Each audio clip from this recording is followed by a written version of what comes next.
안녕하세요. 챕터 4 Generative Adversarial Networks에 대해 발표를 맡은 발표자 한혜민, 여채윤입니다. 그럼 발표를 시작하도록 하겠습니다. 발표의 목차는 다음과 같습니다. 겐에 대해 설명하기 전에 겐의 학습 과정에 대한 기본적인 개념에 대해 이해를 돕기 위해 간단한 이야기를 소개하도록 하겠습니다. 브리키 회사는 모든 모양의 사이즈의 벽돌을 생산하는 회사입니다. 하지만 경쟁 업체가 브리키 회사의 벽돌과 유사한 모조품을 만들기 시작했고, 이를 브리키 고객들이 받는 가방에 진품과 모조품을 혼합하여 넣는 방법을 찾았습니다. 브리키 회사는 고객들에게 벽돌이 전달되기 전에 생산 라인에서 진품과 모조품을 구분하여 모조품을 빼내도록 하였습니다. 고객들의 피드백을 받으면서 회사는 모조품을 발견하는 데 전문가가 되었습니다. 이에 경쟁사는 구분하기 힘들도록 진품과 더 비슷한 모조품을 만들어내기 시작했고, 이 과정들이 반복하면서 브리키 회사는 점점 모조품을 빼내는 데 능숙해지고, 경쟁사는 더욱더 정교한 모조품을 만들어서 진품과 모조품의 차이점을 구분하기 어려워졌습니다. 이러한 과정들은 브리키 회사의 탐지 능력과 경쟁사의 위조 능력을 크게 향상시켰습니다. 이것을 겐에서 생각을 해보면 겐은 제너러티브와 디스크리미네이터라는 개념이 등장하는데, 제너레이터가 모조품을 만들어내는 경쟁사 역할을 하고 디스크리미네이터가 브리키 회사의 역할을 한다고 생각하시면 됩니다. 앞서 알아본 예시는 제너러티브 어드버서리 네트워크의 학습 과정과 유사합니다. 겐은 제너레이터와 디스크리미네이터의 경쟁이라고 할 수 있는데, 제너레이터는 랜덤 노이즈를 사용해서 원본 데이터와 유사하게 만들어내고, 디스크리미네이터는 이미지가 원본 이미지인지 제너레이터가 만들어낸 가짜 이미지인지 예측을 하게 됩니다. 이때 생성된 이미지에 대해서 디스크리미네이터가 가짜 이미지라고 판별을 하게 되면, 제너레이터는 다시 다른 랜덤 노이즈로 디스크리미네이터를 속이기 위해 다시 가짜 이미지를 생성하게 됩니다. 이 과정을 서로 번갈아가며 수행하게 되면 제너레이터가 디스크리미네이터를 속이는데 능숙해지고, 디스크리미네이터는 가짜 이미지를 찾아내는 판별 능력을 갖게 됩니다. 딥 컨볼루셔널 겐을 구현하는 코드를 보도록 하겠습니다. 먼저 필요한 라이브러리를 불러옵니다. 그리고 파라미터를 설정합니다.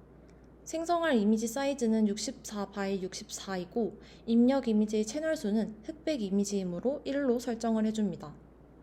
배치 사이즈는 한 번에 사용할 데이터의 배치 크기를 나타내는데, 여기서는 128로 설정되었습니다.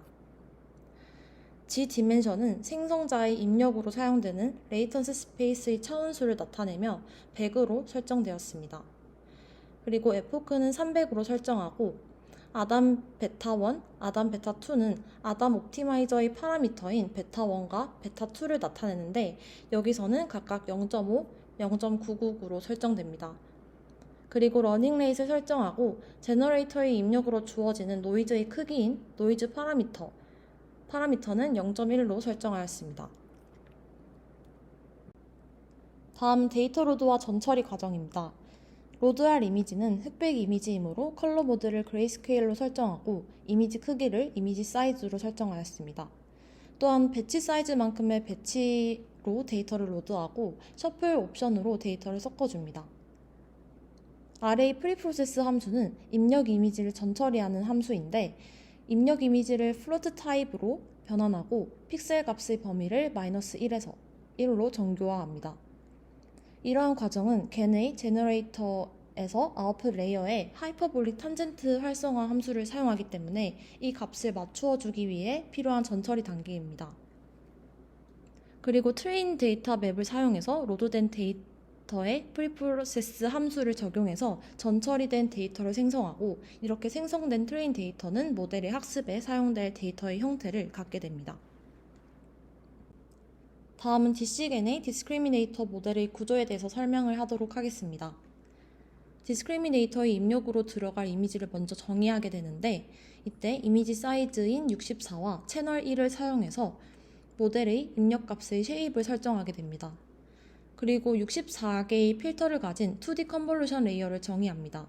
커널의 크기는 4x4이며 스트라이드는 2로 설정이 되었고 입력 이미지를 2배로 다운샘플링합니다. 이를 통해 이미지의 크기가 절반으로 줄어들고 채널의 수는 64개로 변환됩니다. 다음은 리키렐로 액티베이션 함수를 적용하는데 이 리키렐로는 렐로의 변형으로서 음수 영역에서도 작은 기울기를 가지도록 합니다. 이는 걔네의 학습에 있어서 제너레이터와 디스크리미네이터가 더 잘 균형을 이루고 학습이 더 안정적으로 진행되도록 도와주는 역할을 수행합니다. 그리고 드롭아웃을 설정해 주었습니다. 이후에도 2D 컨볼루션 레이어, 배치 노멀리제이션, 리키렐로, 드롭아웃 레이어 순으로 레이어를 반복적으로 디스크리미네이터의 구조를 구성하게 되었고 레이어를 128, 256, 512로 증가하면서 이미지의 크기는 각 단계에서 2배로 다운샘플링 됩니다. 이렇게 함으로써 디스크리미네이터는 이미지를 점점 더 작은 크기로 인코딩하면서 특징을 추출하게 됩니다. 마지막으로 디스크리미네이터의 출력 레이어를 정의해 주는데 하나의 필터를 가진 2D 컨볼루션 레이어를 사용해서 이미지의 특징을 단일 값으로 축소합니다. 이를 통해 제너레이터의 출력과 비교를 통해 이미지를 구분할 수 있도록 합니다. 출력 레이어의 활성화 함수는 시그모이드를 사용하였고 이는 0과 1 사이의 값을 출력하도록 해서 실제 이미지의 확률을 계산할 수 있도록 합니다. 그리고 디스크리미네이터의 출력을 1차원으로 펼쳐주기 위해서 플래튼 레이어를 사용합니다. 이러한 구조로 디스크리미네이터 모델이 적용됩니다.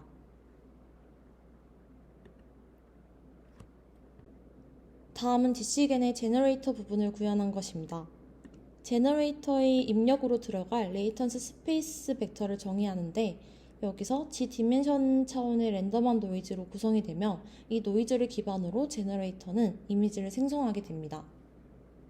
그리고 컨볼루션 트랜스포즈 연산을 수행하는데 이는 디스크리미네이터에서 사용한 2D 컨볼루션과는 반대로 이미지를 업샘플링해서 더 큰 이미지로 변환합니다. 그리고 배치 노멀리제이션을 사용해서 입력 데이터를 정교화하고 마찬가지로 리키렐로 활성화 함수를 적용합니다. 이후에도 컨볼루션 2D 트랜스포즈와 배치 노멀리제이션과 리키렐로 레이어를 반복해서 생성자의 구조로 구성을 합니다. 레이어는 256, 128, 64로 감소하면서 이미지의 크기는 각 단계에서 2배로 업샘플링 됩니다. 마지막으로 제너레이터의 출력 레이어를 정의하는데 하나의 필터를 가진 컨볼루션은 2D 트랜스포즈 레이어를 사용해서 이미지의 특징을 채널수로 설정을 하게 됩니다. 여기서는 흑백 이미지를 생성하기 때문에 채널의 수는 1이 되고 출력 레이어의 활성화 함수는 하이퍼볼릭 탄젠트를 사용해서 -1과 1 사이에 값이 출력되도록 합니다. 이렇게 해서 최종적으로 제너레이터의 모델을 정의할 수 있습니다.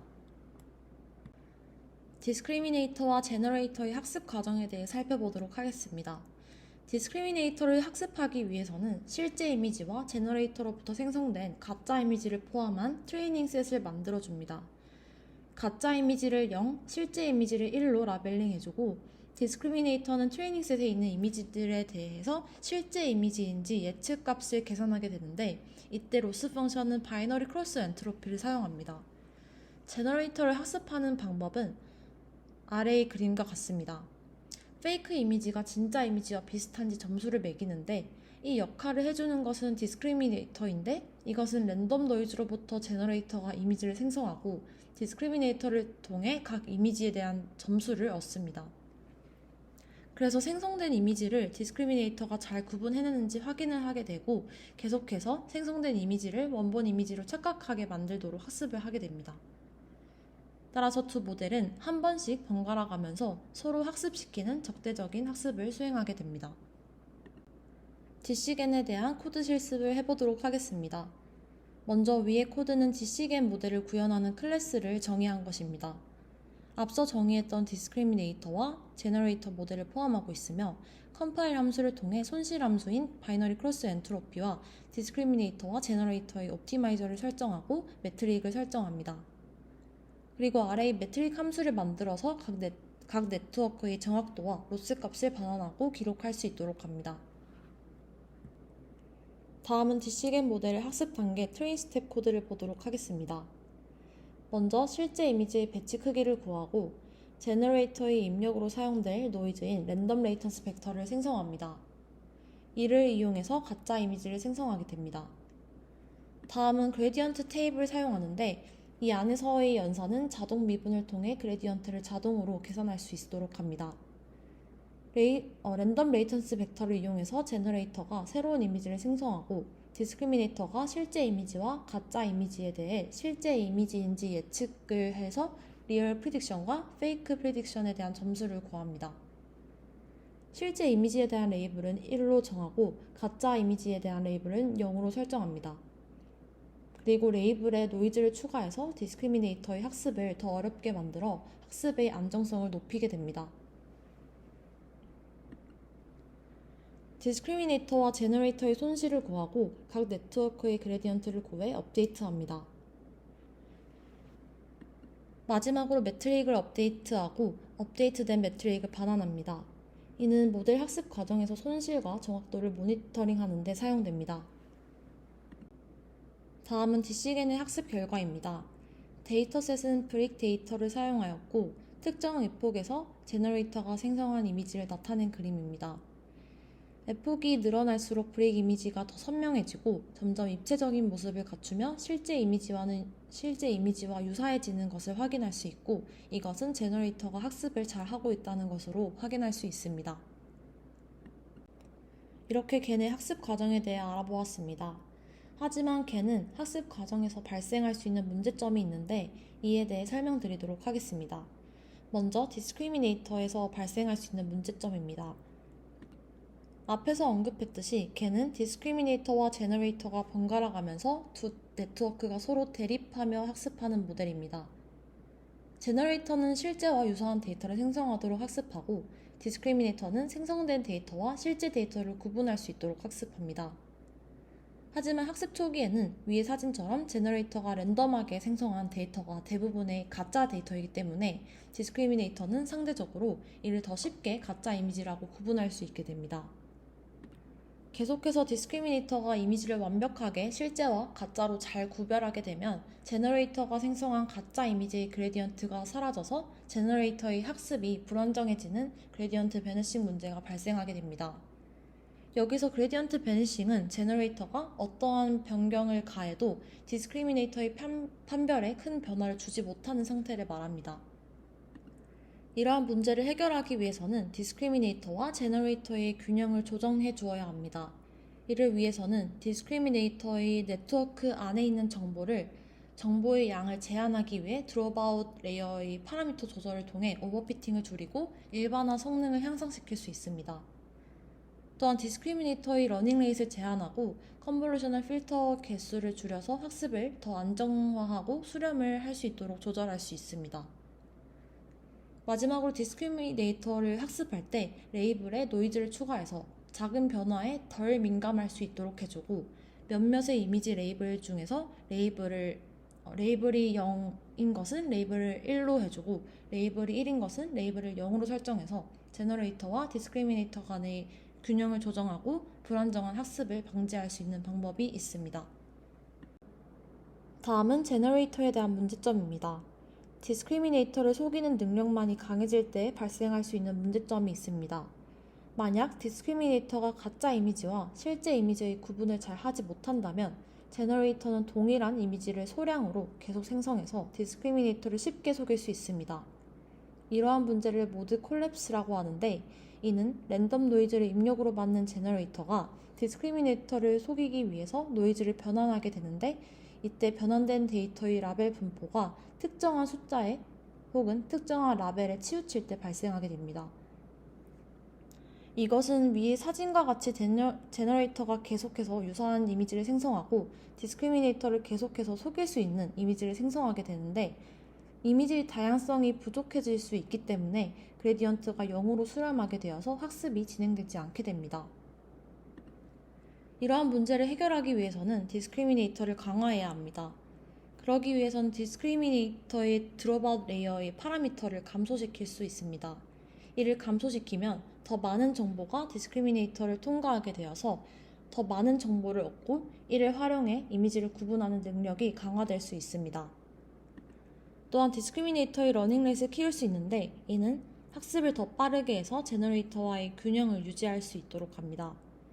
그리고 디스크리미네이터의 컨볼루션을 필터를 증가시킬 수 있는데 이를 증가시키면 디스크리미네이터가 더 다양한 특징을 학습하게 됩니다. 마지막으로는 두 네트워크인 제너레이터와 디스크리미네이터의 러닝레이스를 줄이면 걔네의 안정성을 높일 수 있고 배치 사이즈를 키우면 그레디언트 업데이트가 더 안정적으로 이루어져서 더 일반화된 결과를 얻을 수 있습니다. 다음은 WGAN 모델에 대해 알아보도록 하겠습니다. WGAN 모델이 나타나게 된 배경을 설명드리자면 기존의 GAN 모델은 이미지 생성에 있어서 강력한 모델이지만 앞서 알아본 내용에 따라 GAN 학습 과정에서 불안정성과 모드 콜랩스 현상으로 학습 과정에서 어려움이 있었습니다. 이러한 문제점을 보완하기 위해 WGAN이 소개되었습니다. 이는 2017년에 소개되었고 GAN 훈련을 안정화하기 위한 모델입니다. GAN은 디스크리미네이터와 제너레이터의 바이너리 크로스 엔트로피 로스 펑션을 사용하는 반면에 WGAN은 와서스테인 로스 펑션을 사용하며 와서스테인 로스는 제너레이터의 수렴과 샘플 퀄리티에 더 의미 있는 로스 매트릭을 제공할 수 있도록 합니다. GAN과 WGAN의 손실 함수를 비교해보면 GAN의 로스 펑션인 바이너리 크로스 엔트로피에서는 GAN의 디스크리미네이터를 학습하기 위해서 실제 이미지에 대한 예측 PI로 계산하고 이를 실제 레이블 1과 비교합니다. 그리고 생성된 이미지에 대한 예측값 PI를 계산해서 이를 생성된 이미지에 대한 레이블 0과 비교합니다. 이때 예측값 PI는 시그모이드 함수를 통해 0과 1 사이의 범위로 변환되어서 로그 값을 취해서 확률로 계산이 됩니다. 다음은 WGAN의 로스 펑션이 와서스테인 로스를 살펴보도록 하겠습니다. 우선 GAN의 바이너리 크로스 엔트로피에서는 실제 이미지 레이블을 1로 하고 가짜 이미지 레이블을 0으로 설정하지만 와서스테인 로스는 1과 -1을 사용합니다. 또한 WGAN에서는 시그모이드 함수와 로그 함수를 사용하지 않기 때문에 출력값은 확률값이 아닌 실수값으로 제한됩니다. 따라서 WGAN의 판별자인 디스크리미네이터를 크리딕으로 대체하고 크리딕은 출력값을 확률값이 아닌 양의 무한대부터 음의 무한대까지 모든 실수값을 포함하고 있습니다. 그리고 이 값을 스코어라고 말할 수 있으며 실수값인 스코어 값을 출력하게 됩니다. 크리딕을 훈련하기 위해서는 실제 이미지에 대한 예측값 PI와 실제 이미지 레이블인 1과 비교하고 생성된 이미지에 대한 예측값인 PI는 생성된 이미지 레이블인 -1과 비교합니다. 그렇다면 왜 WGAN이 기존의 GAN보다 안정적인 수렴을 가능하게 하는지에 대해 알아보도록 하겠습니다. 앞에서 알아봤듯이 와서스테인 로스 펑션은 매우 큰 수를 출력하게 되는데 실제로 WGAN의 논문 저자들은 와서스테인 로스 함수가 작동하기 위해서 WGAN의 디스크리미네이터인 크리딕이 추가적인 제약 함수가 필요하다고 언급하였고 이를 위해 립시츠 제약을 제안하였습니다. 이 립시츠 제약에 대해 알아보도록 하겠습니다. 립시츠 제약은 크리딕에 대한 입력 이미지 사이 간의 차이에 제한된 변화율을 가져와야 된다는 조건입니다. 이러한 제약은 다음과 같은 수식이 성립이 되어야 하고, 즉 임의의 두 이미지인 입력 이미지인 x1과 x2에 대해 다음과 같은 부등식이 성립을 해야 합니다. 여기서 x1-x2의 절대값은 두 이미지 사이의 평균 픽셀 단위 차이의 절대값을 의미하고 이미지 x1과 x2에 대한 판별자 크리딕의 예측값 차이의 절대값은 두 이미지의 판별자의 예측값이 얼마나 크게 다른지를 나타냅니다. 그래서 이 두 개의 예측값이 두 이미지 사이에서 바뀔 수 있는 비율에 대한 제한을 주게 됩니다. 이러한 제약은 다음과 같이 그래프에서 기울기의 절대값이 모든 곳에서 최대 1이 되도록 합니다. 립시츠 제약은 이 절대값이 1보다 크지 않도록 제한하는데 이 그래프에서 선이 어느 지점에서나 상승하거나 하강할 수 있는 비율에 제한을 줄 수 있는 것이며 WGAN의 디스크리미네이터인 크리딕이 너무 빠르게 변화하지 않도록 합니다. 이로써 WGAN은 안정적인 수렴을 할 수 있도록 합니다. 립시츠 제약 조건을 만족하기 위해 WGEN 논문의 저자들은 크리딕의 가중치를 작은 범위인 마이너스 0.01부터 0.01 내로 웨이트 클리핑을 하여 가중치를 제한하였습니다. 이렇게 가중치를 클리핑하면 크리틱의 예측값들이 큰 범위로 발산하는 것을 방지할 수 있습니다. 하지만 이러한 방법은 크리틱의 가중치를 특정 범위로 제한하게 되어서 네트워크를 심플한 함수로 크리틱을 유도하게 되는데 이는 학습 능력을 줄이는 것과 같습니다. 또한 학습을 불안정하게 만들고 제너레이터에게 필요한 중요한 정보를 제공하지 못한다는 문제점이 있습니다. 논문에서도 저자들은 가중치 클리핑이 립시츠 제약의 조건을 만족을 시키지만 학습에는 그리 좋지 않은 방법이라고 언급하기도 하였습니다. 이에 따라 다른 연구자들은 이러한 문제점을 해결하기 위해 연구를 진행하였고 그 중 하나가 와서스테인 겐 with gradient penalty입니다. 이는 WGEN GP라고 하는데 이 WGEN GP에서는 립시츠 제약을 적용하기 위해 크리틱의 손실함수에 그레디언트 페널티 항을 추가해주는 방법을 사용합니다. 이 그레디언트 페널티 항은 그레디언트 크기가 1에서 벗어날 경우 모델에 페널티를 부여하게 됩니다. 그래서 기존의 WGEN에서 크리틱의 웨이트를 클리핑 해주었지만 WGEN GP에서는 이러한 클리핑 과정 없이 다음과 같이 그래프에서 F함수를 더 쉽게 근사할 수 있도록 해줍니다. 이를 통해 WGEN GP는 그레디언트 페널티를 부여함으로써 립시츠 제약을 만족시키는 동시에 보다 안정적인 학습을 가능하게 하였습니다. 이제 그레디언트 페널티 로스가 어떻게 작용하는지 모델의 구조와 함께 알아보도록 하겠습니다. 우선 오른쪽 상단 이미지는 기존의 GEN의 디스크리미네이터 트레이닝 프로세스입니다. WGEN GP 디스크리미네이터 트레이닝 포스와 다른 점이 있는데 기존의 겐에서는 디스크리미네이터로부터 0에서 1 사이의 예측값을 출력을 하였다면 WGEN GP에서는 디스크리미네이터의 역할을 수행하는 크리틱으로부터 실수값의 스코어를 계산하게 됩니다. 또한 실제 이미지와 가짜 이미지 사이에서 인터폴레이티드 이미지를 생성하고 그 이미지에 대한 예측값의 그레디언트 페널티와 와서스테인 로스 펑션을 추가하게 됩니다.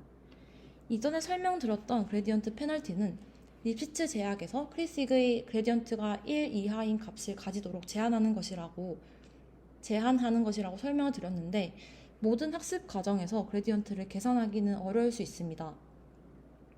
저자는 이러한 점을 고려하여서 인터폴레이트를 사용하였고 인터폴레이트는 실제 이미지와 생성된 이미지 사이에 가상의 이미지를 생성하는 방법입니다. 이 인터폴레이트된 이미지들은 실제 이미지와 생성된 이미지의 경로상에 위치하며 이를 통해 그레디언트 페널티를 계산할 수 있습니다.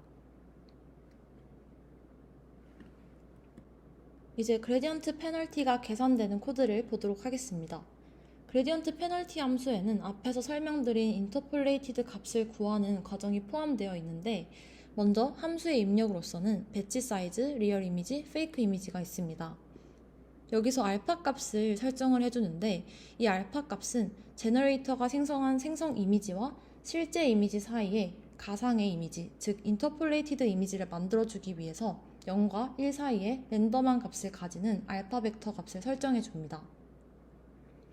그리고 diff를 구해주는데 여기서 diff는 생성된 가짜 이미지와 실제 이미지 사이의 차이 값을 가지게 됩니다. 이렇게 구한 값들이 계산이 되는데 리얼 이미지의 랜덤한 알파 값과 가짜 이미지와 실제 이미지 사이의 차분을 곱해서 인터폴레이티드 이미지를 구하게 되고 여기까지가 WGEN GP에서의 인터폴레이티드 이미지를 구하는 코드입니다. 다음은 그레디언트 테이블 사용해서 예측값에 대한 인터폴레이티드 그레디언트를 구하는 과정입니다. 구해진 그레디언트는 각 요소를 제곱하고 리듀스 썸 함수에 입력되어서 각 차원을 모두 더하게 됩니다. 그리고 제곱근을 계산하게 됩니다. 이러한 과정은 L2 노름을 구하는 과정이 되며 이로써 그레디언트 방향과 크기를 나타내는 값이 생성됩니다. 이렇게 구해진 값과 1 사이의 차이 값을 제곱하여서 리듀스 민을 통해 평균을 계산합니다. 이렇게 구현된 그레디언트 페널티 함수는 생성된 가짜 이미지와 실제 이미지 사이의 그레디언트를 구하고 크리식의 립시츠 제약 조건을 만족하게 됩니다. 다음은 WGP 모델의 학습 단계 트레인 코드를 보도록 하겠습니다. 전체적으로 걔네 학습 과정과 유사하게 진행되기 때문에 다른 점을 위주로 코드를 보도록 하겠습니다. 먼저 크리시그 학습 코드인데 여기서 셀프 크리식 스텝은 하이퍼 파라미터로 크리식을 몇 번 반복해서 학습할지를 결정하게 됩니다. 즉, 한 번의 제너레이터 학습마다 크리식을 여러 번 업데이트 해주게 됩니다. 또한 여기서 C 와스 로스는 와서스테인 로스 값이고 그레디언트 페널티를 계산함으로써 리시츠 제약을 만족하도록 해줍니다. 이로써 최종적인 로스의 값을 구하게 됩니다.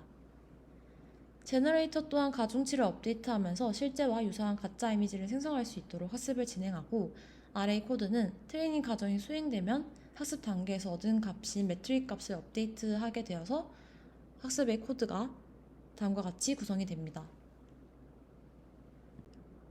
WGP 모델 실습을 위해서 사용된 데이터셋으로는 20만 장의 유명인 얼굴 이미지 데이터셋을 사용하였고 아래의 결과는 각각 F폭 1000으로 설정하였을 때의 제너레이터가 생성한 이미지이고 아래는 F폭을 2000으로 설정하였을 때 제너레이터가 생성한 이미지의 결과입니다. 다음은 컨디셔널 겐에 대해서 알아보도록 하겠습니다. 앞에서 알아본 겐 모델은 주어진 이미지로부터 새로운 이미지를 생성하도록 하였습니다. 하지만 생성되는 이미지의 종류는 랜덤할 수밖에 없습니다. 예를 들어 남성 이미지만을 출력하거나 여성 이미지만을 출력하는 등 원하는 대로 이미지를 생성하는 것은 어려운 일이었습니다. 컨디셔널 겐은 말 그대로 조건을 주는 이미지 생성 기법으로 2014년도에 제안된 모델입니다. 컨디셔널 겐에 대해서 알아보도록 하겠습니다. 얼굴 데이터셋에서 금발머리 속성을 조건화한다고 가정한다면 제너레이터에서 금발머리를 가진 얼굴 이미지를 생성할 수 있도록 하기 위해 추가적인 정보가 필요합니다. 이는 라벨로 표현이 되며 라벨 데이터는 금발머리인지 아닌지를 이진 라벨 형태로 표현하여 제공하게 됩니다. 크리식은 이 라벨 정보와 이미지를 함께 입력으로 받게 되며 입력받는 라벨의 정보는 입력받는 이미지와 동일한 사이즈로 확장되어서 이미지의 채널에 라벨 채널을 추가하게 됩니다. 기존의 겐 인풋 레이어와 다른 점은 크리식의 입력으로 라벨 정보를 필요로 하기 때문에 라벨 인풋 정보가 추가됩니다. 마찬가지로 제너레이터의 입력으로 레이턴스 벡터를 정의하는 것은 기존의 겐과 동일하지만 C겐은 라벨 정보를 필요로 하기 때문에 라벨 인풋의 정보가 추가됩니다.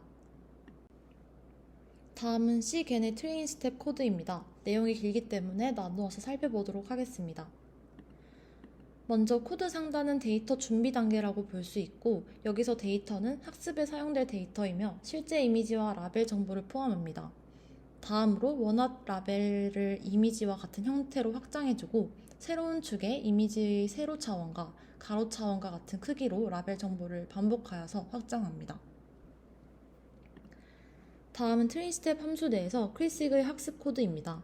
크리식 학습은 실제 이미지와 가짜 이미지를 구분하는 데 중점을 두며 하이퍼 파라미터로 설정한 크리식 쉐입의 크기만큼 학습을 반복해서 수행합니다. 와서스테인 로스 값을 계산하고 그레디언트 페널티를 구해서 최종적인 로스 값을 계산합니다. 다음은 제너레이터의 학습 과정입니다. 생성된 페이크 이미지와 라벨 정보를 크리식의 입력으로 전달하여 가짜 이미지에 대한 판별 결과를 얻습니다. 이러한 판별 결과를 통해서 로스 값을 계산합니다. C겐의 학습 결과에 대해서 보도록 하겠습니다. 우선 금발머리를 조건화하고 금발머리가 아닌 사람의 얼굴을 생성하려면 다음과 같이 1,0의 벡터를 전달하게 되고 금발머리인 사람의 얼굴을 생성하려면 0,1의 벡터를 전달하게 됩니다. 라벨 값에 따라서 머리 색만 바뀌고 랜덤 노이즈는 같으므로 머리 색 빼고 다른 부분은 거의 변경되지 않는다는 것을 확인할 수 있습니다. 이러한 C겐의 특징은 랜덤 노이즈는 그대로 유지하면서 라벨 벡터만 변경해주면 라벨 정보, 즉 조건에 따라서 다른 결과를 볼 수 있습니다. 이번 챕터에서는 겐의 세 가지 종류, DC겐, WGen GP, C겐에 대해서 공부하였습니다. 모든 겐은 제너레이터와 디스크리미네이터 구조를 갖고 있습니다. 디스크리미네이터는 실제와 가짜 이미지 사이에 판별을 하려고 노력하고, 제너레이터는 디스크리미네이터를 속이려고 합니다. 두 네트워크는 균형을 유지하면서 학습을 하고, 제너레이터는 점진적으로 훈련 데이터와 유사한 데이터를 생성하는 방법을 학습합니다. DC겐을 사용해서 벽돌 이미지를 생성하는 실습을 해보았고, 모드 콜립스와 그레디언트 베니싱과 같은 문제를 보면서 학습 과정에서 발생하는 문제점을 알아보았습니다. 그 다음 워서스테인 로스 펑션을 통해 이러한 문제가 어떻게 개선되었는지 살펴보고, 이는 겐 학습을 더 안정성 있게 하고 그레디언트 페널티 양을 추가하여 리피츠 제약 조건을 만족하도록 하는 훈련 과정도 알아보았습니다. 마지막으로 조건에 맞는 이미지를 생성하는 C겐에 대해서 알아보았습니다. 추가적인 라벨 데이터를 사용해서 생성 이미지를 조건화하는 과정을 알게 되었습니다. 이러한 겐 구조로 다양한 문제 영역에 적용될 수 있다는 것을 알아보았고, 이미지 생성 분야에서 상당한 발전을 이끌어낸 것을 알 수 있었습니다. 이상으로 발표를 마치도록 하겠습니다. 감사합니다.